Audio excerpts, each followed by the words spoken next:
Where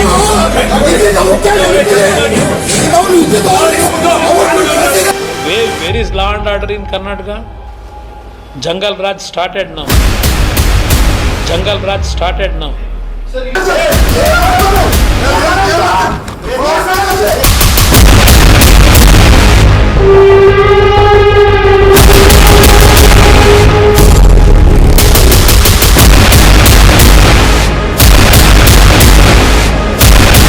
ಸ್ನೇಹಿತರೆ, ಈ ಸಂಜೆ ನ್ಯೂಸ್ಗೆ ಸ್ವಾಗತ. ನಮ್ಮ ಕರ್ನಾಟಕ ರಾಜ್ಯ ಈ ಒಂದು ಪುಣ್ಯ ಭೂಮಿ ಅಂತ ಹೇಳ್ಬೋದು. ಎಂತೆಂಥ ಧೀಮಂತ ರಾಜಕಾರಣಿಗಳನ್ನ ಕಂಡಂತ ರಾಜ್ಯ ಇವತ್ತು ಎಲ್ಲ ಒಂದ್ ಕಡೆ ಗೂಂಡಾ ಪ್ರತಿನಿಧಿಗಳನ್ನ ಗೂಂಡಾ ರಾಜ್ಯ ಮಾಡೋದಕ್ಕೆ ಹೊರಟಿದಾರ.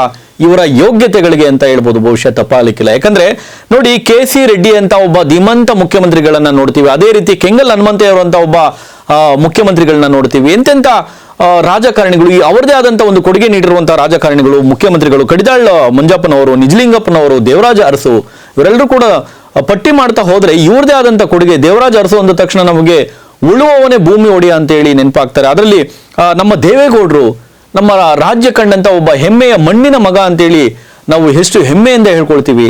ಅದೇ ರೀತಿ SM ಕೃಷ್ಣ ಅವರಾಗಿರ್ಬೋದು, ನೋಡಿ ಅವ್ರದೇ ಆದಂತ ಒಂದು ರಾಜ್ಯಕ್ಕೆ ಒಂದು ಕೊಡುಗೆಯನ್ನು ನೀಡಿದಂತ ಮುಖ್ಯಮಂತ್ರಿ ಅಂತ ಹೇಳ್ಬೋದು. ಅದಾದ ನಂತರ BJPಯ ಯಡಿಯೂರಪ್ಪನವರಾಗಿರ್ಬೋದು, ಸೈಕಲ್ ತುಳಿದು ಹಳ್ಳಿಗಳಲ್ಲಿ ಸೈಕಲ್ ತುಳಿಯುವ ಮೂಲಕ ನೋಡಿ ಪಕ್ಷಾತೀತವಾಗಿ ಮಾತನಾಡೋಣ, ಸೈಕಲ್ ತುಳಿದು ಪಕ್ಷವನ್ನು ಸಂಘಟಿಸಿದಂತ ಒಬ್ಬ ಮುಖ್ಯಮಂತ್ರಿ ಅಂತ ಹೇಳ್ಬೋದು. ಇವತ್ತು BJP ಪಕ್ಷ ರಾಜ್ಯದಲ್ಲಿ ಅಧಿಕಾರಕ್ಕೆ ಬರೋದಕ್ಕೆ ಅವರು ಕೂಡ ಒಬ್ರು ಕಾರಣ ಅಂತ ಹೇಳ್ಬೋದು. ಅದರಲ್ಲಿ HD ಕುಮಾರಸ್ವಾಮಿ ಅವರು ಹಳ್ಳಿಗಳಲ್ಲಿ ಗ್ರಾಮ ವಾಸ್ತವದಂತ ಅದ್ಭುತ ಕಾರ್ಯಕ್ರಮಗಳನ್ನ ಮಾಡದಂತ ಒಬ್ಬ ಕುಮಾರಸ್ವಾಮಿ ಅವರು ಆಗಿರೋದು. ಈಗಿನ ಮುಖ್ಯಮಂತ್ರಿ ನಮ್ಮ ಸಿದ್ದರಾಮಯ್ಯನವರಾಗಿರ್ಬೋದು, ಎಂತ ಪಂಚ ಯೋಜನೆಗಳನ್ನ ತಂದ್ರು ಅದನ್ನ ನರೇಂದ್ರ ಮೋದಿ ಅವರು ಕೂಡ BJP ಅದನ್ನ ಅಳವಡಿಸ್ಕೊಂಡ್ರು. ಬೇರೆ ಬೇರೆ ರಾಜ್ಯಗಳ ಚುನಾವಣೆಗಳು ಕೂಡ ಅದನ್ನ ಕೆಲವೊಂದು ಯೋಜನೆಗಳನ್ನ ಅಳವಡಿಸ್ಕೊಂಡ್ರು. ಹೀಗೆ ಇಂತಹ ಧೀಮಂತ ರಾಜಕಾರಣಿಗಳನ್ನ ಕಂಡಂತ ನಮ್ಮ ರಾಜ್ಯ ಇವತ್ತು ಗೂಂಡಾ ರಾಜ್ಯ ಆಗೋದಕ್ಕೆ ಹೊರಟಿದ್ಯಾ. ಬಿಹಾರ್ನಲ್ಲಿ ನೀವು ಬಹುಶಃ ಆ ಜಂಗಲ್ ರಾಜ್ ಅನ್ನುವಂಥ ಪದ ನಿಮಗೆ ಆ ರಾಜ್ಯದ ಬಗ್ಗೆ ಅಥವಾ ರಾಜಕೀಯದ ಬಗ್ಗೆ ನಿಮಗೆ ನಾಲೆಡ್ಜ್ ಇದ್ರೆ ಬಹುಶಃ ನಿಮ್ಗೆ ಗೊತ್ತಿರುತ್ತೆ. ಜಂಗಲ್ ರಾಜ್ ಅಂದ್ರೆ ಅಲ್ಲಿ ಗೂಂಡಗಳ ರಾಜ್ಯ ಅಲ್ಲಿ. ಸೊ ಅಲ್ಲಿ ಕಾನೂನು ಸುವ್ಯವಸ್ಥೆಗೆ ಯಾವುದೇ ರೀತಿಯ ಕವಡೆ ಕಾಸಿನ ಕಿಮ್ಮತ್ತನ್ನು ಕೊಡದೇ ಇರುವಂತ ಒಬ್ಬ ಗುಂಡಾಗಳಿರುವಂತ ರಾಜ್ಯ ಅದು. ಜಂಗಲ್ ರಾಜ್ ಅಂತ ಕೂಡ ಅದಕ್ಕೆ ಕರೀತಾರೆ. ಸೊ ಎಲ್ಲ ಒಂದ್ ಕಡೆ HD ಕುಮಾರಸ್ವಾಮಿ ಅವರು ಒಂದು ಕಳವಳವನ್ನ ವ್ಯಕ್ತಪಡಿಸಿದ್ರು. ಈಗ ರಾಜ್ಯದಲ್ಲಿ ಜಂಗಲ್ ರಾಜ್ ಪ್ರಾರಂಭವಾಗಿದೆ ಅಂತ ಹೇಳಿ. ಯಾಕಂದ್ರೆ ಮೊನ್ನೆ ನೋಡಿ ನಡೆದಂತ ರೆಡ್ಡಿ ಬ್ರದರ್ಸ್ ಮೇಲೆ ಹಲ್ಲೆ ಅಂತ ಹೇಳ್ತೀರಾ ಅಥವಾ ಏನಂತ ವಿಶ್ಲೇಷಣೆ ಮಾಡ್ತೀರಿ? ಆ ಖಾಸಗಿ ಗನ್ಮ್ಯಾನ್ಗಳು ಆರಿಸಿದಂತ ಗುಂಡುಗಳು. ಸೊ ಎಲ್ಲ ಒಂದ್ ಕಡೆ ಜನಾರ್ದನ್ ರೆಡ್ಡಿ ಅವ್ರ ಮೇಲೆ ಅವರೇ BJPಗೆ ಹೇಳಿದ ಹಾಗೆ ಅಥವಾ HD ಕುಮಾರಸ್ವಾಮಿ ಅವರು ಕೂಡ ಹೇಳಿದ್ರು. ಸೊ ಎಲ್ಲ ಒಂದ್ ಕಡೆ ಜನಾರ್ದನ್ ರೆಡ್ಡಿ ಅವ್ರನ್ನ ಹೊಡೆಯೋದಕ್ಕೆ ಅಂದ್ರೆ ಅವ್ರನ್ನ ಟಾರ್ಗೆಟ್ ಮಾಡಿ ಈ ಒಂದು ದಾಳಿ ಆಗಿದ್ದು ಅಂತ ಹೇಳಿ ಕೇವಲ ಒಂದು ಚಿಲ್ಲರೆ ವಿಷಯಕ್ಕೆ, ಬ್ಯಾನರ್ ಕಟ್ಟುವಂತ ವಿಷಯಕ್ಕೆ ಜನಪ್ರತಿನಿಧಿಗಳು ಯಾವ ರೀತಿ ಹಿಡಿದಿದ್ದಾರೆ ಅಂದ್ರೆ, ಸ್ನೇಹಿತರೆ ಯಾಕೆ ಈ ಮಾತನ್ನ ಹೇಳ್ತಾ ಇದೀವಿ ಅಂದ್ರೆ, ಜನಪ್ರತಿನಿಧಿಗಳು ಅಂದ್ರೆ ಒಂದು ರೀತಿ ಸಮಾಜಕ್ಕೆ ಮಾದರಿ ಆಗಬೇಕು, ಈ ರಾಜ್ಯಕ್ಕೆ ಮಾದರಿ ಆಗಬೇಕು, ಆ ಕ್ಷೇತ್ರಕ್ಕೆ ಮಾದರಿ ಆಗಬೇಕು, ಆ ಕ್ಷೇತ್ರದ ಅಭಿವೃದ್ಧಿಗೆ ಕೈ ಇಡಬೇಕು, ಜನಗಳನ್ನ ಬಡವರ ಕಣ್ಣೊರೆಸುವಂತ ಕೆಲಸ ಮಾಡಬೇಕು. ಇವರ ಯೋಗ್ಯತೆಗಳಿಗೆ ಕೇವಲ ಒಂದು ಮೀಟಿಂಗ್ ನಲ್ಲಿ ಸೌಜನ್ಯದಿಂದ ವರ್ತನೆ ಮಾಡೋದಕ್ಕೂ ಯೋಗ್ಯತೆ ಇಲ್ಲದಂತ ಜನಪ್ರತಿನಿಧಿಗಳು, ಒಬ್ಬ MLA ಇನ್ನೊಬ್ರು MLC, ಎಂತ ಪುಣ್ಯಾತ್ಮರಿ. ಇನ್ನು ಯಾರ್ಯಾರು ಈ ಒಂದು ಸಭೆಯಲ್ಲಿ ಯಾರ್ಯಾರು ಕೈ ಮಿಲಾಯಿಸುವಂತ ಹಂತಕ್ಕೆ ಹೋದ್ರು ಅಂತ ನೋಡಿದ್ರೆ, ಯಾರೋ ಖಾಲಿ ಪೋಲಿ ಅಥವಾ ಕೆಳ ಹಂತದ ಕಾರ್ಯಕರ್ತರು ಮಾಡಿದ ಅಥವಾ ಯಾರೋ ಬೀದಿ ಲೋಗ ದಾಸ್ಯ ಕಿತ್ತಾಡದ ಅಂತ ಕೈ ಮಿಲಾಯಿಸಿದ್ರ ಅಂತ ನೋಡಿದ್ರೆ ಇಲ್ಲ. ಒಬ್ರು MLA ಇನ್ನೊಬ್ರು MLC ಆಗಿರ್ತಾರೆ. ಒಬ್ರು BJP ಇನ್ನೊಬ್ರು ಕಾಂಗ್ರೆಸ್ ಪಕ್ಷದ ನಾಯಕರು. MLC ಹುಮನಾಬಾದ್ನ BJP MLC Sidlingappa Patil, ಅಬ್ಬಬ್ಬಾ ಸಾಹೇಬ್ರೆ ಗ್ರೇಟ್ ನೀವು. ಇನ್ನೊಬ್ರು ಕಾಂಗ್ರೆಸ್ನ MLA ಭೀಮರಾವ್ ಪಾಟೀಲ್. ಮಾರಾಮರಿ, ಅದು ಪೊಲೀಸರು ಏನಾದ್ರೂ ಮಧ್ಯಸ್ಥಿಕೆ ವಹಿಸಿಲ್ಲ ಅಂದಿದ್ರೆ ಇಬ್ರು ಕೂಡ ಕೊರಳ್ಪಟ್ಟಿ ಇಟ್ಕೊಂಡು ಕಿತ್ತಾಡ್ಬಿಡ್ತಾ ಇದ್ರು. ಈ ಯಾವ ಪದಗಳು, ಹೊಲಸು ಪದಗಳು, ನಾವು ನಿಮ್ಗೆ ಆ ಪದಗಳನ್ನು ಕೂಡ ತೋರ್ಸೋದಕ್ಕಾಗದೇ ಇರೋಂಥ ಪದಗಳು, ಅದು ಬಳಕೆ ಮಾಡಿರುವಂಥದ್ದು. ಆ ವಿಡಿಯೋನೊಮ್ಮೆ ತೋರಿಸ್ತೀವಿ, ನೋಡ್ಕೊಂಬನ್ನಿ.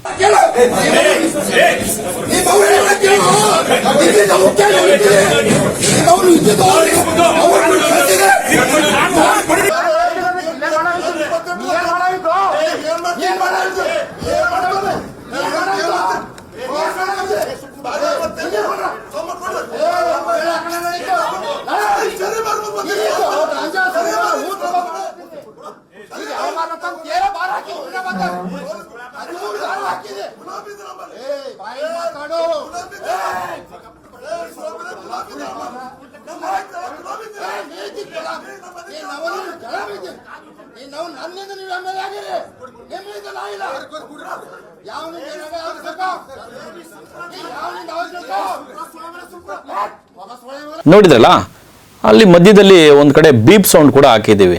ಆ ಪದ ಬಳಕೆ ಇದೆಯಲ್ಲ, ಬಾ ಬಾಬಾ, ಯಾರು ಈ ಸ್ಲಮ್ಗಳಲ್ಲಿ ಬಳಸ್ತಾರಲ್ಲ ಅವರು ಕೂಡ ಸ್ಲಮ್ ಅಂತ ಹೇಳ್ಬಾರ್ದು ಬಹುಶಃ. ಯಾಕಂದ್ರೆ ಸ್ಲಮ್ನ ಮಕ್ಕಳು ಇವತ್ತು ವಿದ್ಯಾರ್ಥಿಗಳು ಬಹಳ ಅದ್ಭುತವಾಗಿ ಓದ್ತಾ ಇದ್ದಾರೆ, ಒಂದು ಬದುಕನ್ನು ಕಟ್ಕೊಂಡು ಬಹಳ ಸೌಜನ್ಯದಿಂದ ಒಳ್ಳೆ ಮಾರ್ಗವನ್ನು ಕಂಡುಕೊಂಡಿದ್ದಾರೆ. ಬಟ್ ಈ ಜನಪ್ರತಿನಿಧಿಗಳಿಗೆ ಅದೇನು ಬರಬಾರ್ದು ರೋಗ ಬಂದಿದೆ ಗೊತ್ತಿಲ್ಲ, ಬಳಕೆ ಮಾಡಬಾರ್ದು ಪದಗಳನ್ನೆಲ್ಲ ಅಲ್ಲಿ ಮೀಡಿಯಾದವರು ಇದ್ದಾರೆ. ಅಷ್ಟೇ ಯಾಕೆ ಸಚಿವರು, ಉಸ್ತುವಾರಿ ಸಚಿವರಿದ್ದಾರೆ, ಪೊಲೀಸ್ ಅಧಿಕಾರಿಗಳಿದ್ದಾರೆ, ಜನರಿದ್ದಾರೆ, ಕಾರ್ಯಕರ್ತರಿದ್ದಾರೆ ಅನ್ನೋವಂಥ ಮಾನ ಮರ್ಯಾದೆ ಕಿಂಚಿತ್ತೂ ಇಲ್ಲದೆ ಆಡಬಾರ್ದು ಹೊಲಸು ಮಾತುಗಳನ್ನೆಲ್ಲ ಆಡ್ಕೊಂಡು ಸಭೆಯಲ್ಲಿ ಗದ್ದಲ ಮಾಡಿಕೊಂಡು ಪುಂಡರು ತರ ಇದೇನು ಬಿಹಾರ, ಇದೇನು ಗುಂಡಾ ರಾಜ್ಯ ಮಾಡೋದಕ್ಕೆ ಹೊರಟಿದ್ದೀರಾ? ಅದಕ್ಕೆ ಎಚ್ ಡಿ ಕುಮಾರಸ್ವಾಮಿ ಅವರು ಆಕ್ರೋಶವನ್ನು ವ್ಯಕ್ತಪಡಿಸ್ತಾರೆ. ಎಚ್ ಡಿ ಕುಮಾರಸ್ವಾಮಿ ಅವರು ಏನ್ ಹೇಳ್ತಾರೆ ಆ ವಿಡಿಯೋ ಕೂಡ ತೋರಿಸ್ತೀವಿ, ನೋಡ್ಕೊಂಬನ್ನಿ. ಆ ವಿಡಿಯೋ ಪ್ಲೇ ಮಾಡಿ. Home minister, state home minister also is return the letter, but he has no confidence in this government. What do you say about law and order situation, sir? Yesterday there was Where is law and order in Karnataka? What kind of law and order they are maintaining here? There is no law and order here in Karnataka. Jungle Raj started now. Sir, you said 2 postmortems done for one Yes. body to hide No, something. yeah, that's right. I am telling you, even now, why they have done 2 times the postmortem? ಕೇಳಿದ್ರಲ್ಲ, ಕೇಂದ್ರ ಸಚಿವರಾದಂಥ H D Kumaraswamy ಅವರ ಕಳವಳದ ಮಾತುಗಳಿದು. ಯಾಕಂದ್ರೆ ಬಿಹಾರ್ನಲ್ಲಿ ಈ ರೀತಿಯ ಗುಂಡಾವರ್ತನೆ, ಈ ರೀತಿಯ jungle Raj ಒಂದು ಪ್ರವೃತ್ತಿ ಅಲ್ಲಿರುವಂಥದ್ದು, ಯಾರಿಗೂ ಕೇರ್ ಮಾಡದೇ ಇರುವಂಥದ್ದು, ಹಲ್ಲೆ ಮಾಡುವಂಥದ್ದು, ಕಾನೂನಿಗೆ ಸಂವಿಧಾನಕ್ಕೆ ಗೌರವ ಕೊಡದೆ ಅಗೌರವವಾಗಿ ನಡ್ಕೊಳ್ಳುವಂಥದ್ದು, ಕಾನೂನಿನ ಚೌಕಟ್ಟಿನಲ್ಲಿ ಏನು ಮಾಡೋದಕ್ಕೆ ಅಂದ್ರೆ ಒಂದು ರೀತಿ ರೌಡಿಸಮ್ ಅಂತ ಹೇಳ್ಬೋದು. ನೇರ ಪದ ಅಂತ ಹೇಳಿದ್ರೆ ಅಲ್ಲಿ ಗುಂಡಾವರ್ತನೆ, ರೌಡಿಸಮ್ ಅಂತ ಹೇಳ್ಬೋದು. ಜನಪ್ರತಿನಿಧಿಗಳು ಯಾರಾದ್ರೂ ನಾಚಿಕೆ ಆಗ್ಬೇಕ್ರಿ ನಿಮಗೆ. ಒಬ್ಬ MLA, ಒಬ್ಬ MLC ಮಾಡುವಂತ ಕೆಲಸನೇನ್ರಿ? ಅಲ್ಲಿ ಸಚಿವರಿದ್ದಾರೆ, ಉಸ್ತುವಾರಿ ಸಚಿವರಿದ್ದಾರೆ, ಪೊಲೀಸ್ ಅಧಿಕಾರಿಗಳಿದ್ದಾರೆ, ಕಾರ್ಯಕರ್ತರುಗಳಿದ್ದಾರೆ, ನಿಮಗೆ ವೋಟ್ ಮಾಡಿದಂತ ಮತದಾರರು ಕೂಡ ಅಲ್ಲಿದ್ರು.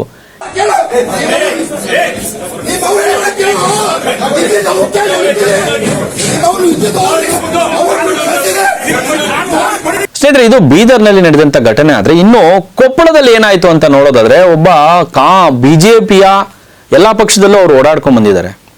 ಹಿರಿಯ ಮುತ್ಸದಿ, ರಾಜ್ಯ ಕಂಡಂತ ಒಬ್ಬ ಹಿರಿಯ ಮುತ್ಸದಿ ವಿ ಸೋಮಣ್ಣನವರು ಈಗ ಕೇಂದ್ರ ಸಚಿವರು ಕೂಡ ಆಗಿದ್ದಾರೆ. ರೈಲ್ವೆ ಕೇಂದ್ರ ಸಚಿವರು ಕೂಡ, ಸಹಾಯಕ ಸಚಿವರು ಕೂಡ ಆಗಿದ್ದಾರೆ. ಸೊ ಇಂತಹ ಸಚಿವರಿಗೆ ಅಗೌರವ ತೋರುವಂಥದ್ದು, ಅದು ಯಾರ ಅಗೌರವ ತೋರಿದ್ದಾರೆ ಅಂತ ನೋಡೋದಾದ್ರೆ ಶಿವರಾಜ ತಂಗಡಗಿರಿ ಇವರು ಕೂಡ ಸಚಿವರಾಗಿದ್ದಾರೆ, ಕಾಂಗ್ರೆಸ್ ಸರ್ಕಾರದಲ್ಲಿ ಸಚಿವರಾಗಿರುವಂತವರು. ಜೊತೆನಲ್ಲಿ ಅಲ್ಲಿನ ಸ್ಥಳೀಯ ಜಿಲ್ಲಾ ಉಸ್ತುವಾರಿ ಸಚಿವರು ಶಿವರಾಜ ತಂಗಡಗಿ, ಜೊತೆಯಲ್ಲಿ MLA ರಾಘವೇಂದ್ರ ಹಿಟ್ಟಾಳ್. ಸೊ ಇವರು ಅಲ್ಲಿ ವರ್ತನೆ ಮಾಡಿರುವಂಥದ್ದನ್ನು ನೋಡಿ, ಅಂದ್ರೆ ವಿ ಸೋಮಣ್ಣ ಅವರು ಏನಕ್ಕೆ ಹೋಗ್ತಾರೆ ಅಂದ್ರೆ, ಕೊಪ್ಪಳ ತಾಲೂಕಿನ ಹಿಟ್ಟಾಳ ಬಳಿ ರೈಲ್ವೆ ಮೇಲ್ಸೇತುವೆ ಕಾಮಗಾರಿಯ ಶಂಕುಸ್ಥಾಪನೆ ಕಾರ್ಯಕ್ರಮಕ್ಕೆ ನಿನ್ನೆ ಹೋಗಿರ್ತಾರೆ. ಈ ರಾಜ್ಯ ಕಂಡಂತ ಒಬ್ಬ ಹಿರಿಯ ರಾಜಕಾರಣಿಗೆ ಒಂದು ಗೌರವ. ಆಮೇಲೆ ಇದ್ದಿದ್ದೇ ಇದೆಲ್ಲ ಪ್ರೋಟೋಕಾಲ್ ಪಾಲನೆ ಮಾಡಿಲ್ಲ.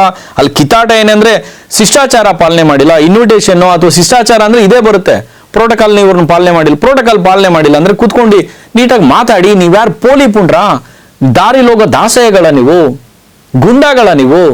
ಒಬ್ಬ ಸಚಿವರು, ಒಬ್ಬ ಶಾಸಕರು, ಇನ್ನೊಬ್ರು ಕೇಂದ್ರ ಮಂತ್ರಿ ಆಗಿರುವಂತ, ಕೇಂದ್ರ ಸಚಿವರಾಗಿರುವಂತವ್ರ ಜೊತೆ ಹೆಂಗ್ ವರ್ತನೆ ಮಾಡ್ಬೇಕು ಸ್ವಾಮಿ ನೀವು? ಅಲ್ಲಿ ಅಧಿಕಾರಿಗಳು ಇರ್ತಾರೆ, ನಿಮ್ಮನ್ನ ಚುನಾಯಿಸಿದಂತ ಮತದಾರರು ಇರ್ತಾರೆ, ಇವ್ರ ಮುಂದೆ ಹೆಂಗ್ ನಡ್ಕೊಳ್ಬೇಕು? ಅದಕ್ಕೆ ಆಕ್ರೋಶ. ಯಾವಾಗ ಈ ಶಿವರಾಜ ತಂಗಡಿ ಅವರು ಜೊತೆನಲ್ಲಿ MLA ರಾಘವೇಂದ್ರ ಹಿಟ್ಟಾಳ್ ಅವರು ಆಕ್ರೋಶ ಭರಿತರಾಗಿ ಸಚಿವರ ಮೇಲೆ ಹೋಗ್ತಾರಲ್ಲ, ಒಂದೇ ಏಕಾಏಕಿ ಮುಗಿ ಬೀಳೋದಕ್ಕೆ ಹೋಗ್ತಾರೆ. ಈ ನಾವು ರೋಡ್ಗಳಲ್ಲಿ ಅಥವಾ ಬೇರೆ ವಿಡಿಯೋಗಳಲ್ಲಿ ನೋಡ್ತೀವಲ್ಲ, ಈ ರೌಡಿಸಮ್ಗಳನ್ನ, ಏನೋ ನೀನು ಅಂತೇಳಿ, ನೀನೇನೋ ನಾನೇನೋ ಅನ್ನೋ ರೀತಿಯಲ್ಲಿ ಕೈ ಮಿಲಾಯಿಸೋದಕ್ಕೆ ಹೋಗ್ತಾರಲ್ಲ, ಆ ರೀತಿ ಒಬ್ಬ ಕೇಂದ್ರ ಸಚಿವರ ಮೇಲೆ ನೀವು ಒಬ್ಬ ಸಚಿವರಾಗಿ ಇದ್ಕೊಂಡು, ರಾಜ್ಯ ಸಚಿವರಾಗಿ, ಆ ಶಾಸಕರಿಗೂ ಕೂಡ ಪ್ರಜ್ಞೆ ಇಲ್ಲ, ನಿಮಗೂ ಕೂಡ ಪ್ರಜ್ಞೆ ಇಲ್ಲ. ಏನ್ ಹೇಳೋರು ಕೇಳೋರು ಯಾರು ಇಲ್ಲ ಅನ್ಕೊಂಡಿರ? ನೋಡಿ ಸ್ನೇಹಿತರೆ, ಈ ದೇಶದಲ್ಲಿ ಏನಾದ್ರೂ ಬಾಬಾ ಸಾಹೇಬ್ರು ನೀಡಿದಂತ ಒಂದು ಅದ್ಭುತವಾದಂತ ಕೊಡುಗೆ ಏನಂದ್ರೆ, ನಮ್ಮ ದೇಶಕ್ಕೆ ನಿಮ್ಮೆಲ್ಲರ ಭಾಗ್ಯ, ಪುಣ್ಯ ಅಂತ ಹೇಳ್ಬೋದು. ನಿಮ್ಮೆಲ್ಲರನ್ನು ಕೂಡ ಕಾಯುವಂತ, ರಕ್ಷಣೆ ಮಾಡುವಂತ ಏಕೈಕ ಮಹಾನ್ ಶಕ್ತಿ ಯಾವುದಂದ್ರೆ ಅದು ಸಂವಿಧಾನ. ಸಂವಿಧಾನ ಏನಾದ್ರೂ ಇಲ್ಲ ಅಂದಿದ್ರೆ ನಿಮ್ಮಂತವ್ರನ್ನ ಈ ಆಳುವ ವರ್ಗ ಇದಾರಲ್ಲ ಏನ್ ಮಾಡ್ಬಿಡ್ತಾ ಇದ್ರು ಅಂತೇಳಿ. ಯಾಕಂದ್ರೆ ಯಾಕೆ ಈ ಮಾತು ಅಂದ್ರೆ, ಒಬ್ಬ ಹಿರಿಯ ರಾಜಕಾರಣಿ ಅನ್ನೋದನ್ನ ಒಂದು ಕಡೆ ಆದ್ರೆ, ಕೇಂದ್ರದ ಸಚಿವರಾದಂತ ಒಬ್ಬ ಸೋಮಣ್ಣನಂತವ್ರ ಮೇಲೆ ನೀವು ಈ ರೀತಿ ಏನು ಪೌರುಷ ಭರಿತರಾಗಿ ಒಂದು ರೀತಿ ಏನು ಏನೋ ಒಡೆದ ರೀತಿಯಲ್ಲಿ ಹೋಗ್ತೀರಿ, ನುಗ್ಗು ಹೋಗ್ತೀರಿ, ಗುಳಿ ರೀತಿ ಹೋಗ್ತೀರಿ ಅಂದ್ರೆ ಇನ್ನು ಯಾವ ಮಟ್ಟಿಗೆ ಜನಸಾಮಾನ್ಯರ ಮೇಲೆ ನಿಮ್ಮ ಸ್ಟೈಲ್ ಹೆಂಗಿರ್ಬೇಡ ಸಾಹೇಬ್ರೆ. ಶಿವರಾಜ ತಂಗಡಿಯವರಾಗಿರ್ಬೋದು, ಶಿವರಾಜ ತಂಗಡಿಗೆಯವರಾಗಿರ್ಬೋದು, ರಾಘವೇಂದ್ರ ಹಿಟ್ಟಾಳ್ ಅವರಾಗಿರ್ಬೋದು. ನಿಜಕ್ಕೂ ಈ ವರ್ತನೆ ಇದೆಯಲ್ಲ, ನಮ್ಮ ರಾಜ್ಯಕ್ಕಾಗ್ಲಿ, ಕ್ಷೇತ್ರಕ್ಕಾಗ್ಲಿ, ನಿಮ್ಮ ಕ್ಷೇತ್ರಕ್ಕಾಗ್ಲಿ, ಈ ಸರ್ಕಾರಕ್ಕಾಗ್ಲಿ ಶೋಭೆ ತರುವಂಥದ್ದಲ್ಲ. ಹೊರಗಿನ ಜನ ಮಾತನಾಡ್ತಾರೆ, ನಾವ್ ಹೆಂಗೆ ಬಿಹಾರ್ ಬಗ್ಗೆ ಮಾತನಾಡ್ತೀವಲ್ಲ, ಅಲ್ಲಿ ಈ ಜಂಗಲ್ ರಾಜ್ ಇದೆ, ಗುಂಡಾ ರಾಜ್ಯ ಅಂತೇಳಿ, ಅಂತ ಹಣೆಪಟ್ಟಿ ಕಪ್ಪು ಪಟ್ಟಿ ಕಟ್ಟೋದಕ್ಕೆ ಹೋಗ್ತಾ ಇದ್ದೀರಾ ನೀವು, ಏನು ಎತ್ತ ಅಂತೇಳಿ. ನಿಜಕ್ಕೂ ಈ ರೀತಿ ಮಾಡುವಂಥದ್ದು ಯಾರಿಗೂ ಕೂಡ ಶೋಭೆ ತರುವಂಥದ್ದಲ್ಲ.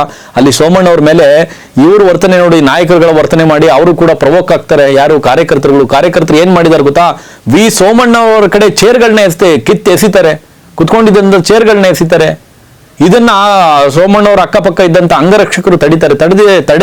ತಡೆಯದೇ ಇದ್ದಂತ ಪಕ್ಷದಲ್ಲಿ ಸೋಮಣ್ಣವ್ರಿಗೆ ಏನ್ ಆಗ್ತಾ ಇತ್ತು ನೀವೇ ಊಹಿಸಿ. ಆ ಚೇರ್ ಏಟ್ ಏನಾದ್ರು ಬಿದ್ರೆ ಏನಾಗ್ತಾ ಇತ್ತು? ನಿಜಕ್ಕೂ ಇದೆಲ್ಲ ಯಾರಿಗೂ ಕೂಡ, ರಾಜ್ಯಕ್ಕೂ ಕೂಡ ಶೋಭೆ ತರೋದಿಲ್ಲ.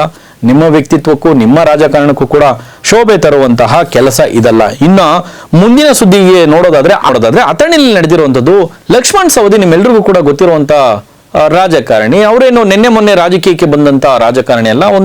ಅವ್ರದೇ ಆದಂತ ಒಂದು ತೂಕ ಇದೆ ಈ ರಾಜಕೀಯದಲ್ಲಿ ಅವ್ರದೇ ಆದಂತ ಒಂದಷ್ಟು ಹೆಜ್ಜೆ ಗುರುತುಗಳಿವೆ.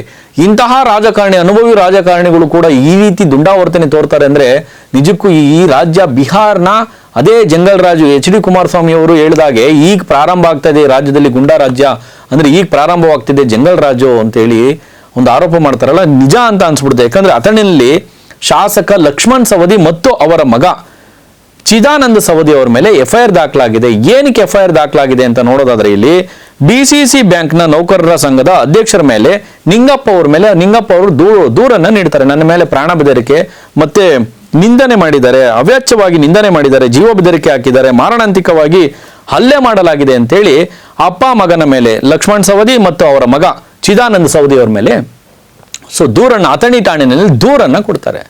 ಈ ದೂರಿನಲ್ಲಿ ಅಪ್ಪ A2 ಆದ್ರೆ ಮಗ A1.